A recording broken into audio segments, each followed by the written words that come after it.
Welcome to the StockMentor.com studios here in the Black Hills of South Dakota. I'm your stock mentor, Brian Johnson, making professional trading simple.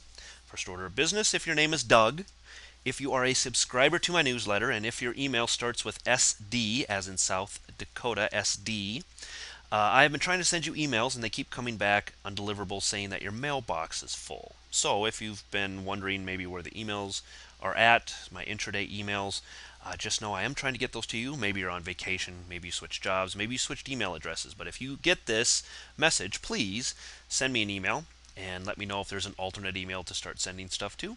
Otherwise, I'll keep trying to get a hold of you. All right, now, yesterday, I thought we may have seen the bottom of wave 5 down here. And today we saw another hard push up, and then obviously kind of fell back down. So once it broke this low, obviously my thoughts of this being a push up were off the table.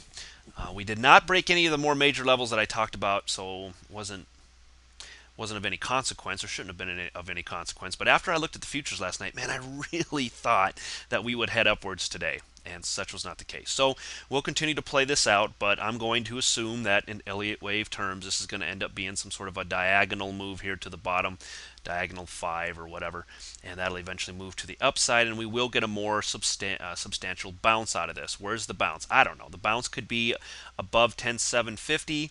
I don't expect that. I expect maybe a bounce. I'll start looking for different levels along the way. I'll let you know when that happens, but I'm not expecting it to get back up over the highs here on this bounce.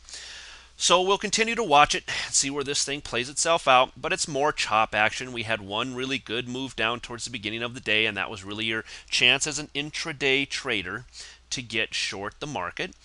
This little bounce at the end, this little up move towards the end, really of no consequence. I guess they're talking about Bernanke and how that's going to affect the markets. I'll be honest, I do not think whether Bernanke gets back in or not will affect the markets at all. I don't think it's going to make a difference in the least bit, to be honest. I don't think the markets care. But that was the news of the day, so I'll let them run with whatever they want to run with. I just think it's been down quite a ways. It's time for a bounce. If we get a bounce tomorrow, it'll be because Bernanke was confirmed, and if we don't, if we move down tomorrow, it'll be because I don't know. I think they're releasing some GDP numbers tomorrow, and so we'll want to keep an eye on that in the morning and see how things go with that particular number. See if that gives us a bounce or makes the markets move at all. Okay, so we're still watching this thing as it slowly dwindles its way down. I think it's running out of steam. As I said, I do expect some sort of a more concerted effort by the bulls here over the next couple days. Now, tomorrow's also end of month. Yeah, keep this in mind. Tomorrow is end of month, and I really think the bulls are going to want to try to keep this thing up above certain levels. The one level I'm really watching is really 1085 on the SPX, and we'll get to that in a while. But that would equate to about 10,100-ish or so on the Dow. So I'll be watching those levels tomorrow, especially by the end of tomorrow. The close of tomorrow is the most important. Not only the close of the daily candle, it'll be the close of the weekly candle and the close of the monthly candle all in one day. Moving on to the NASDAQ, you can see the 60-minute. It's doing the same thing. It really floundered today. It was down a lot today, falling further than any of the other indices did. Really taking it on the chin hard.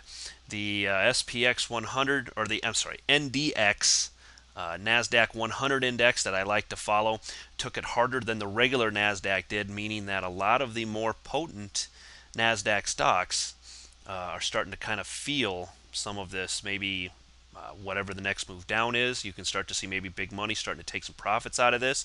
Probably find that to be true as we look at Apple again today. But I will draw your attention to a pretty large divergence in the MACD that we're starting to see down here, which would tell me that if you are short the market and you don't plan on holding for any great length of time, you might want to start looking to cover some of that tomorrow sometime. But anyways, you're looking for a break back up and above this 1795 to 1800 area. Once we get back up and above there, I would say that maybe this next bounce is in effect. Ultimately, we're looking for a bounce back up above 1825.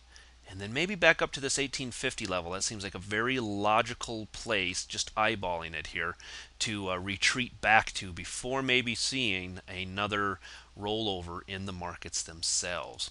We'll watch that as we continue. NASDAQ on the daily, you can see it breaking and closing below this bigger level. Once again, the NASDAQ down 2.6% today when everything else was down just over a 1. So this is a huge move by the NASDAQ. If it's the leading indicator, could be signs of more things to come in the other indices. Did find a little bit of support down here at 1760, but this close down here shows a lot of weakness in the NASDAQ. The NASDAQ on a weekly, we're getting closer, got 1 day left, and look how it's flirting with this 20-week moving average. I think bulls are certainly going to make a run at trying to save this tomorrow, but I don't know.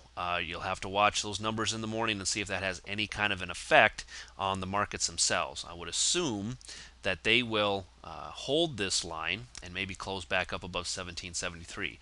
But once again, this is a more major line to watch. So be looking for a close tomorrow night above this line. If not, once again, could be a sign of bigger things to come on the bear side. SPX on a 60-minute. You can see the big move down. I thought it was right about in here where we saw wave 5 end. Had a nice move up this morning along with some very nice futures action last night. And then it just all fell apart today, down to new lows. Did not stay there for long. Closed right at 1084.53. So yes, a close below that 1085 number, but you know it's only half a point. So I'm not real concerned that it didn't close. That it's for instance, it closed below 1085. Not a big deal. It's a half a point. So not a big deal to me right now. I still am looking at the formation of what I see, and the price action combined with the volume tells me that we are starting to kind of slowly slow down here to the downside. I am still expecting a retreat and a bigger pullback in the near future. Tomorrow, maybe early next week. Yeah, I would think that by the middle of next week we would have seen some sort of a bounce taking effect. So be watching for that. Tomorrow, once again, watch where we close tomorrow. The bulls are definitely going to want to try to get this thing up and above 1085 by the end of the day. SPX on a daily, you can see it doing the same type of thing the other indices are doing, and that's moved down. This moves sideways, kind of showing a low base formation, and once again coming down here to retest some of these lows down in the 1078 area. Like I said, a break below 1077. I think 1070 is probably my next line in the sand there. That should be right down among these areas here with the channel line. This previous resistance is probably 1075 or so, but 1070 is really where I'm looking based on, I don't have it here, but there's an old gap fill down here around the 1070 area that I'm keeping my eye on. SPX on a weekly, you can see it as well. Right now, below the 20-week moving average. I'm thinking, once again, that the bulls are going to want to try to get up above that if at all possible. So the bulls really want to save 1085 and ultimately 1089 if they can by the end of tomorrow. VIX on a daily, you can see it kind of up and down, moving sideways, a little bit of chop action. So nothing to be all that concerned about now. Look at how it's holding this very nicely here. But as the markets continue to move back up, I think we'll see this retreat. I would not be surprised to see this by the mid to end of next week. To me, maybe down here towards the lower green line, or maybe back towards the $20 to $21 area on the VIX. That's my target on it. Apple on a 60-minute, you can